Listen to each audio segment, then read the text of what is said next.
एक साधारण सी आदिवासी लड़की तो बाल विवाह की कुप्रथा का शिकार होकर पहले तो दैहिक शोषण के भयानक भंवर में जा गिरी। इसके बाद ससुराल और मायके की उपेक्षा ने उसे सभ्य समाज के उन तमाम पैतरों का अच्छी तरह अनुभव करा दिया, जिसकी आड़ में समाज हर रोज मानवता का गला घोंटता है। अपनी जिंदगी की कड़ी धूप में उसे छांव का एहसास शायद कभी हुआ हो।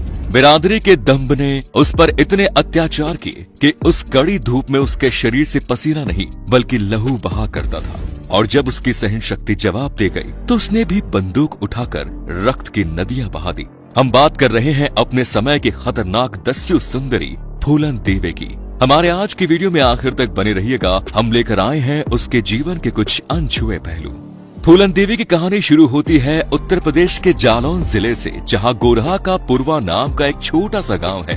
ये गांव फूलन देवी की वजह से जितना प्रसिद्ध हुआ उसके पहले उतना ही गुमनाम हुआ। फूलन के पिता देवी दीन मल्लाह के परिवार में उनकी पत्नी के अलावा 4 बच्चे थे, जिनमें सबसे बड़ी लड़की थी, उसके बाद 2 लड़के थे और इन तीनों में सबसे छोटी थी फूलन। देवी दीन मल्लाह के पास जमीन का एक छोटा सा हिस्सा था जिस पर वो कुछ खेत किया करते थे। किसी तरह घर परिवार चलता और बाकी नाव चलाकर भी किसी तरह से अपने परिवार का भरण पोषण किया करते थे। फूलन देवी जिस बिरादरी से आती है उस बिरादरी में भी उनका परिवार गरीब से भी ज्यादा गरीब वाली स्थिति में था। फूलन देवी का नेचर बचपन से गलत बात का सेटअप कर चुप रह जाने वाला नहीं था, बल्कि वो पलटकर बराबरी से जवाब दिया करती थी। मौका पड़े तो लड़ने लगती थी और यहाँ तक कि मारपीट की नौबत आ जाए तो भी पीछे नहीं हटती। फूलन देवी के पिता के पास जो जमीन थी उसके कुछ हिस्से पर उनके चाचा ने कब्जा कर रखा था। अब फूलन के घर में उसकी शिकायतें थी वो आने लगी, क्योंकि वो घर के बाहर लड़कों से भी झगड़ा करने लगी, या फिर यूं कहे कि कोई अगर उसे परेशान करता तो वो चुप नहीं बैठती थी, वो ईंट का जवाब पत्थर से दे देती थी। आगे चलकर फूलन देवी के दोनों भाइयों की मृत्यु हो गई। परिवार में केवल 2 लड़कियां बची और चाचा जमीन के टुकड़े के पीछे उनके परिवार को और ज्यादा परेशान करने लगे। इसके जवाब में केवल फूलन देवी डटकर खड़ी रहती थी।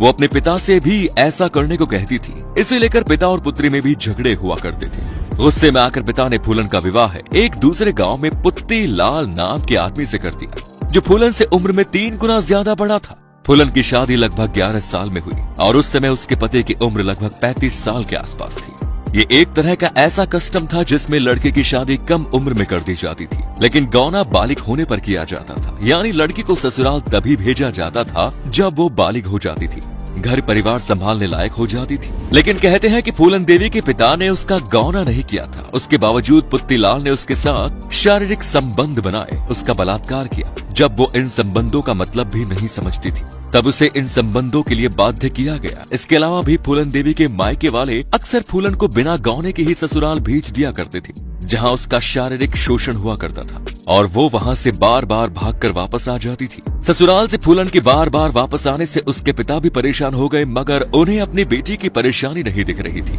एक बार जब फूलन अपने ससुराल से भागकर वापस आए तो उसके पिता ने पुलिस में रिपोर्ट दर्ज करा दी कि फूलन मारपीट करती है और उसे सोने की अंगूठी चुराई। पिता की तहरीर पर पुलिस ने फूलन को अरेस्ट करके लॉकअप में रख दिया। 3 दिन तक लॉकअप में रहने के बाद कहा जाता है कि थाने के स्टाफ ने भी फूलन के साथ बलात्कार किया। फूलन के जेल से वापस आने के बाद उसके पिता ने उसे वापस ससुराल भेज दिया। वहां जाने पर पता चलता है कि उसके पति पुत्तीलाल ने दूसरी शादी कर ली है। उसके ससुराल वाले फूलन के साथ एक बार फिर मारपीट करते हैं। इस बार सारे सामान के साथ उसे वापस मायके भेज देते हैं। अब फूलन ससुराल से भी लगभग अलग हो चुकी थी और पिताजी उसका साथ नहीं दे रहे। अपने घर परिवार का ऐसा व्यवहार और पुलिस थाने में जो भी कुछ फूलन के साथ हुआ, इन तमाम बातों ने उसे भीतर से बागी बना दिया। इसके बाद फूलन का संपर्क कुछ ऐसे अनजान अजनबी लोगों के साथ हुआ जिन्होंने उसे एक अलग ही रास्ते पर चलने के लिए मजबूर कर दिया। फूलन के संपर्क में आए ये लोग मल्लाह जाति से ही थे, मगर चंबल के बीहड़ों में सक्रिय डाकुओं के संपर्क में थे और उनके लिए काम किया करते थे। एक दिन अचानक फूलन गायब हो गई और चंबल के बीहड़ों में पहुंच गई। चंबल के बीहड़ों ने फूलन देवी को बाबू गुर्जर गैंग में पहुंचा दिया। इस गैंग में बाबू गुर्जर के बाद विक्रम मल्लाह का नंबर आता है। विक्रम मल्लाह फूलन देवी की जाति से ही था और उसे फूलन की कहानी मालूम थी, इसीलिए उसके मन में फूलन के लिए कुछ कोमल भावनाएं थी। लेकिन बाबू गुर्जर की गिद्ध जैसी नजर फूलन देवी के ऊपर थी। एक रात जब वो फूलन देवी के साथ जबरदस्ती करने की कोशिश कर रहा था तब वहां विक्रम मल्लाह पहुंच गया। उन दोनों के बीच झगड़ा हुआ और फाइनली विक्रम मल्लाह ने बाबू गुर्जर को जान से मार दिया।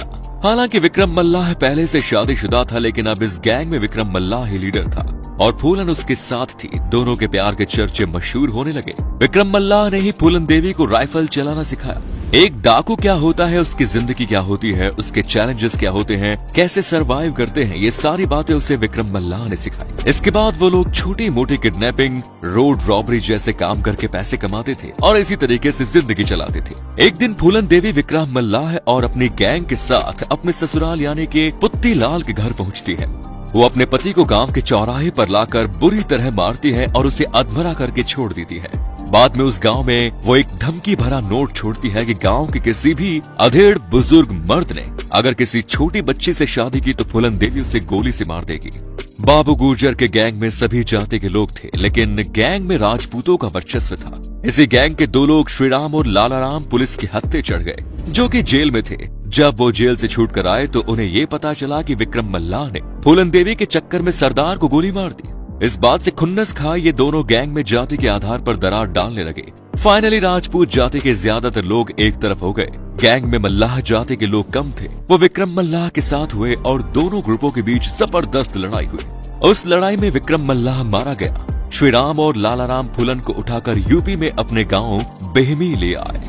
यहाँ उन्होंने फूलन को एक कमरे में बंद कर दिया और बारी बारी से लगातार 3 हफ्ते तक कई दर्जनों लोगों ने फूलन के साथ बलात्कार किया। उसी गांव में एक मल्लाह जाति का व्यक्ति रहता था। उसी बात पता चले कि फूलन की हालत बहुत खराब है। उसके साथ ही विक्रम मल्लाह गैंग के 2 साथी और थे। उनकी मदद से फूलन देवी को वहाँ से निकाल दिया गया और ठाकुरों को भनक तक नहीं लगी। ये लोग फूलन देवी को लेकर एक बार फिर चंबल के भीड़ों में आ गए। ये सभी मल्लाह जाति के लोगों को इकट्ठा करके एक नया गैंग बनाते हैं। इस मल्लाह गैंग की लीडर खुद फूलन देवी बनती है, जो फूलन देवी को वहां से बचा कर लाया था। उसका नाम था मान सिंह। वह फूलन देवी के साथ रहता है। फूलन देवी की जिंदगी में विक्रम मल्लाह की जगह अब मान सिंह ने ले ली थी। ये लोग छोटी मोटी रॉबरी करते थे, लेकिन फूलन देवी ऊंची जाति के लोगों को ज्यादा टारगेट किया करती थी। 14 फरवरी 1981 का वो दिन जब बेमही गांव में एक राजपूत परिवार में शादी थी। फूलन देवी का गैंग इस गांव पर पुलिस की वर्दी में हमला कर देता है। फूलन देवी के साथ इस गांव में जो घटना घटी, उसके ठीक 7 महीने बाद अपना बदला पूरा करने के लिए फूलन देवी यहाँ आई। उसने श्रीराम और लालाराम के साथ उन तमाम लोगों की तलाश शुरू की जो इस कांड में उनके साथ थे, मगर गांव में इनमें से कोई नहीं मिला। केवल 2 लोग ही फूलन देवी की पकड़ में आए थे। इसके बाद फूलन देवी ने शादी में आए हुए दूसरे राजपूत मर्दों को पकड़ा और गांव के चौराहे पर उन सभी को एक लाइन में खड़ा किया। शुरुआत फूलन देवी ने खुद की और उसके बाद उसकी गैंग के दूसरे लोगों ने मिलकर 22 राजपूतों को मौत के घाट उतार दिया। इस घटना को अंजाम देने के बाद फूलन देवी और उसका गैंग सुरक्षित वापस चला गया, लेकिन इसके बाद से पूरे देश में फूलन देवी का नाम घर घर लिया जाने लगा। बेमही हत्याकांड में फूलन देवी को दस्यु सुंदरी के तौर पर फेमस कर दिया गया। मीडिया ने फूलन देवी को बैंडिट क्वीन नाम दे दिया। उस समय दिल्ली में इंदिरा गांधी प्रधानमंत्री के पद पर थी और यूपी में वीपी सिंह मुख्यमंत्री के तौर पर थे। इस घटना के बाद मुख्यमंत्री ने अपने पद से इस्तीफा दे दिया। स्टेट की पुलिस फूलन देवी की तलाश करने लगी, लेकिन वो पकड़ में नहीं आ रही थी। मध्य प्रदेश के भिंड जिले के एसपी राजेंद्र चतुर्वेदी अपने सूत्रों के जरिए फूलन देवी के संपर्क में थे और वो उसे सरेंडर कराने की कोशिश कर रहे थे।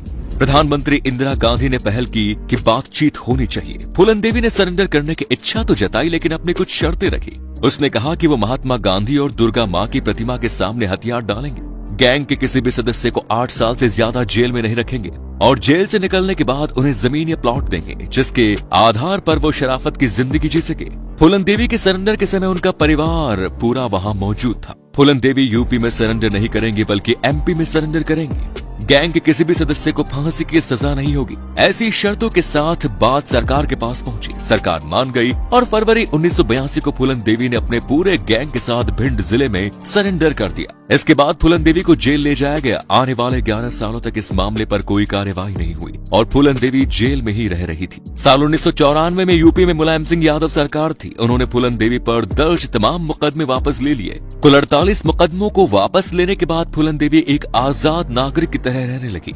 इस दौरान फूलन देवी की जिंदगी पर एक फिल्म भी बनी जिसे बैंडिट क्वीन नाम दिया गया। शेखर कपूर की बनाई हुई ये फिल्म काफी हिट रही, लेकिन इस फिल्म को बनाने से पहले फूलन देवी से पूछा भी नहीं गया। साल 1995 में वो बौद्ध धर्म स्वीकार करते हुए उम्मेद सिंह नाम के व्यक्ति से शादी कर लेती है। 1996 में फूलन देवी ने समाजवादी पार्टी के टिकट पर मिर्जापुर सीट से चुनाव लड़ा और जीतकर लोकसभा पहुंची। इसके बाद साल 1998 में फिर लोकसभा चुनाव लड़ा, लेकिन वहां से हार गई। इसके बाद 1999 में एक बार फिर मिर्जापुर सीट से लोकसभा चुनाव लड़ा और वहां से वो दूसरी बार जीत गए। 25 जुलाई 2001 को दिल्ली स्थित सरकारी आवास के सामने फूलन देवी की गोलियों से भूनकर हत्या कर दी गई। इस घटना के 2 दिन बाद आरोपी शेर सिंह राणा ने देहरादून में पुलिस के सामने आत्मसमर्पण कर दिया। हत्या में शामिल होने की बात स्वीकार कर ली। इस हत्या को अंजाम देने का जो कारण सामने आया वो चौंकाने वाला था। पुलिस के अनुसार राणा ने बहमई हत्याकांड में मारे गए 22 राजपूतों की हत्या का बदला लेने के लिए हत्या की। इस प्रकार फूलन देवी उसी गोली का शिकार हुई जिस गोली से उसे शिकार करने की आदत थी, जिस गोली को अपनी बंदूक में रखकर उसने अपने ऊपर हुए अत्याचार का बदला पूरा किया। तो ये थी फूलन देवी की पूरी कहानी। उम्मीद करते हैं वीडियो पसंद आई होगी। अपनी राय कमेंट्स में दें। जय हिंद, जय भारत, वंदे मातरम। धन्यवाद।